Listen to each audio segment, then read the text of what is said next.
Hello, today I'm going to be showing you how to create sky and clouds using coloured pencil.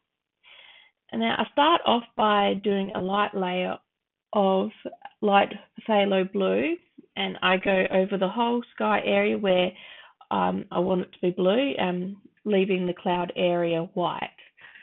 And I'm quite rough with my pencil marks. I'm just keeping the pressure fairly even across the page, but just trying to get good coverage at this point.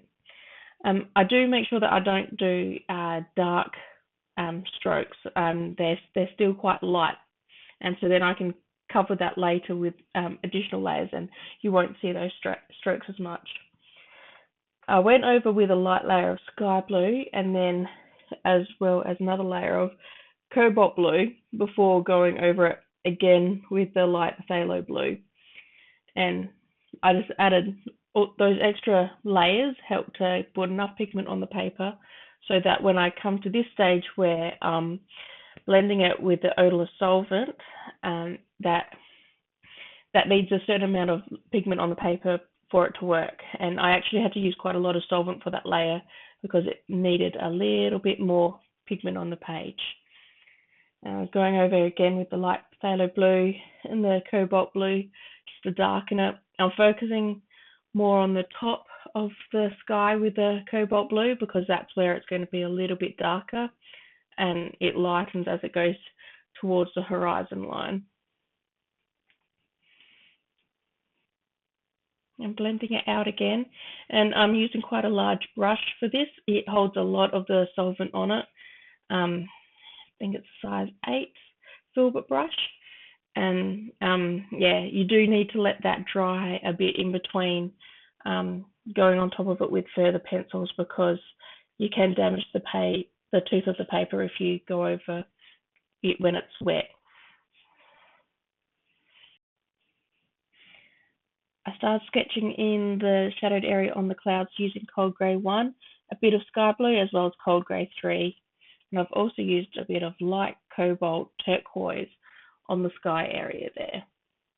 Now I'm going through on the bigger cloud area with Cold Grey 3 and just sketching in all the shadowed areas that I want and keeping the shadow usually on the underside of the cloud.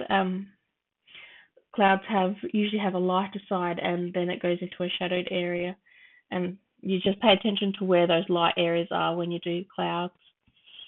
I also did a bit of the sky blue there on that big cloud. There's a little blue patch in between the clouds there. That'll be a bit more obvious a little bit later. But yeah, I've just used the sky blue through the cloud to also sort of give the clouds a little bit of a blue hue to them as well. It just makes the grey less flat looking. I went over with white luminance pencil and just to add a little bit of the white at the top of the clouds, but I go over that a lot better later on.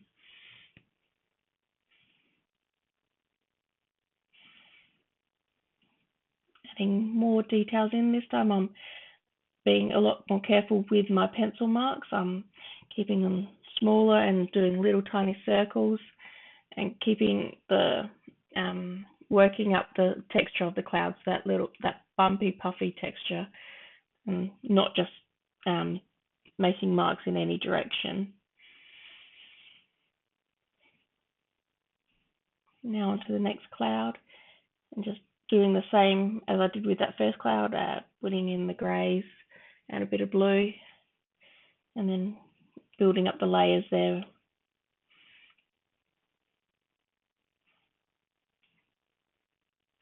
Using a bit of the light phthalo blue then on that area to define the edge of that cloud a bit more.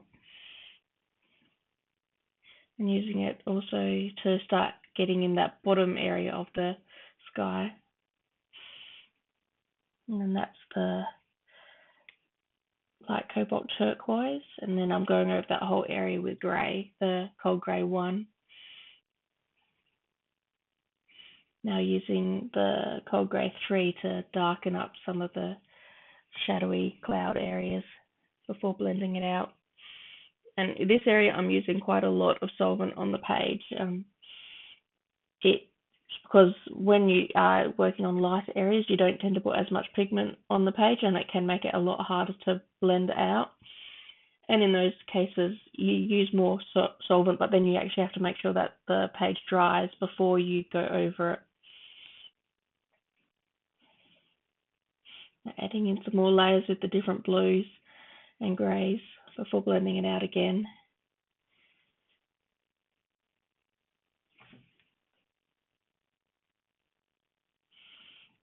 Going over with the white luminance pencil to try and add in some of the sort of wispy bits of clouds and further define the edge of the clouds. And I start with this pencil to see how it goes on it. As you can see, it's doing a little bit, but not as much as I would like.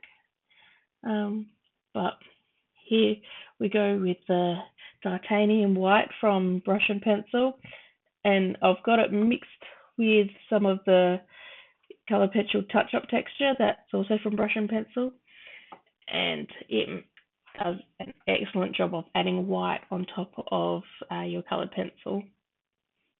Now I'm just using a size 0 filbert brush. I think a liner brush would probably be better in general for adding this onto artwork. For this particular piece, I didn't mind if I put a big blob down, so this particular brush was fine. You'll notice that I'm using my fingers to smudge the white out a lot, and that's because I wanted the bottom edge of the white to sort of blend in better, and I found that was a great way of getting that effect that I wanted. And you'll also notice that with the titanium white, it does fade a little bit when you put it on, and that's all right. You just put more layers to keep getting that area white again, as white as you want it. And if you go too white, you can always go over with Colored Pencil again, so don't stress about putting too much on because it's an easy fix. And here I'm just adding the better layering to the sky. I probably should have done that before I did the titanium white, but I was too eager to try it out. This was my first time using it, so I was quite impressed with how well it worked for creating that cloud texture and those puffy white clouds and the little wispy bits as well. It worked really, really well on top of the Colored Pencil work that I'd already put down. I hope you've enjoyed this tutorial and seen the titanium white in action. I'm pretty impressed with that product. I'm very glad I've been able to get my hands on it to try it out. And I'll have another tutorial up on Patreon, a longer version of this one. So if you're keen to see it even slower, check that out over on my Patreon channel. Bye for now.